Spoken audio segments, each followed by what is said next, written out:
ગીર સોમનાથના વેરાવળ ખાતે આવેલી શ્રી સોમનાથ સંસ્કૃત યુનિવર્સિટીમાં 16મો પદવીદાન સમારોહ યોજાયો હતો, જેમાં રાજ્યપાલ આચાર્ય દેવવ્રત ખાસ ઉપસ્થિત રહ્યા હતા।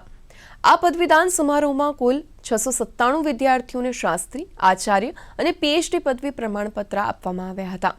તો ઉત્કૃષ્ટ શૈક્ષણિક પરિણામ મેળવનાર 31 વિદ્યાર્થીઓને સુવર્ણચંદ્રક અને રજત ચંદ્રક આપી અને સન્માનિત કરવામાં આવ્યા।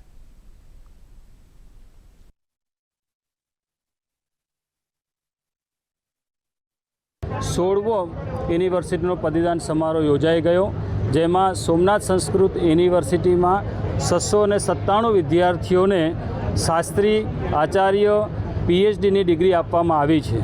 કે એમને વાયવા તૈયાર હતા અને એને કમ્પ્લીટ એનું એક આખું સપનું હતું કે હું પીએચડી કરું, અને ઓચિંતા અકસ્માતે એમને એટેકની અંદર મૃત્યુ પામ્યા અને આજે હું સંસ્કૃત યુનિવર્સિટીનો ખૂબ ખૂબ આભાર માનું છું કે એમને પીએચડીની ડિગ્રી પ્રાપ્ત થઈ। એના ગુરુજીઓ અને માતા પિતાની કૃપાઓથી આજે પુરાણ ઇતિહાસ વિષયમાં ગોલ્ડ મેડલ પ્રાપ્ત થયેલ છે, એ બદલ ખૂબ ધન્યતા અનુભવું છું। હું સોમનાથ સંસ્કૃત વિશ્વવિદ્યાલયમાં આચાર્ય ડિગ્રી ભણી અને મારું મુખ્ય વિષય હતો સર્વદર્શન, તો એમાં મને મેડલ પ્રાપ્ત થયો છે અને એ સિવાય બધા જ ગર્લ્સ સ્ટુડન્ટમાં પણ ટોપરનો મેડલ પ્રાપ્ત થયો છે।